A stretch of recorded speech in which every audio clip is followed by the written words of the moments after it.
कराची के हकीम सईद ग्राउंड में सियासी जलसे को पीपल्स पार्टी और तहरीक इंसाफ ने अना का मसला बना लिया।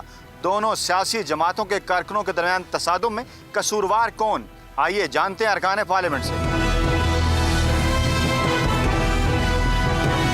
तसादुम और लड़ाई ये पीपल्स पार्टी का वतीरा ही नहीं है। लीडरशिप अगर अपने लोगों को, अपने वर्कर्स को कंट्रोल नहीं कर सकती तो ये डायलेमा है। कल देखने को मिला है ये पाकिस्तान की आने वाली सियासत के लिए, जमहूरियत के लिए बहुत ख़तरनाक है। जो सियासी जमातें हैं अपने आप को सियासी कारकुन कहते हैं और ये चाहते हैं कि मुल्क में जमहूरियत आए, लेकिन जमहूरियत की ABC से भी हम वाकिफ़ नहीं हैं। हो सकता है कि किसी तीसरी कुव्वत ने फ़ायदा उठाया हो सकता है कि और भी शहर में जमातें हैं जो नहीं चाहती कि वहाँ पर अमन से पॉलिटिकल एक्टिविटी हो। ये रवैये मेरे हिसाब से बहुत ख़तरनाक है, इसका फ़ायदा नहीं है, इसका नुकसान है।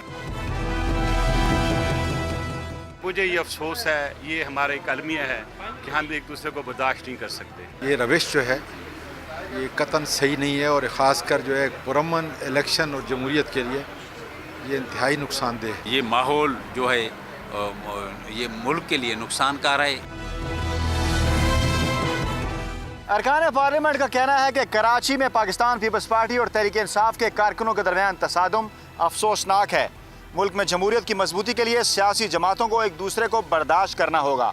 कैमरामैन नौशाद अब्बासी के साथ Fayyaz Raja, Dawn News, Parliament House, Islamabad.